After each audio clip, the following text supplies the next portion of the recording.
তো গাইস চলে গেছিলাম আজকে আমরা সত্যনারায়ণ মানে ব্যারাকপুরের সেই সবথেকে পুরনো দোকান সত্যনারায়ণ মিষ্টান্ন ভাণ্ডার এক্সপ্লোর করতে। চলো গাইস কেমন দোকানটা চলো একটু দেখে নিই। তো গাইস এই দোকানটা 150 বছরের ওপরে পুরনো সেই ঐতিহাসিক দোকান। মানে এখানে সবথেকে ফেমাস জিনিস হচ্ছে রাবড়ি, এখনও ভাঁড়ের মধ্যে দেওয়া হচ্ছে। এই জিনিসটা কিন্তু উঠে গেছে, কিন্তু এরা কিন্তু ধরে কিন্তু রেখেছে প্রচলিত এখনও পর্যন্ত এই সেম জিনিস করে রেখেছে। আর এদের দোকানেই কিন্তু মিষ্টি রাবড়ি এনিথিং সব কিছু কিন্তু বানানো হয়। এটা কিন্তু আমার দেখে খুব ভালোই লাগলো।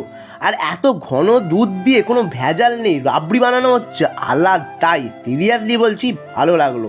এখনও এই জিনিসটা ধরে রেখেছে এরা, মাত্র কিছু বলার নেই। আর এখানের মেন যে ওনার মানে যে দোকানের মালিক, সেও কিন্তু লুচি বিক্রি করছে, মানে দোকানের সার্ভেন্টের সাথে কাজও করছে। এখানে কেউ সার্ভেন্ট নয়, কেউ মালিক নয়, সবাই এক।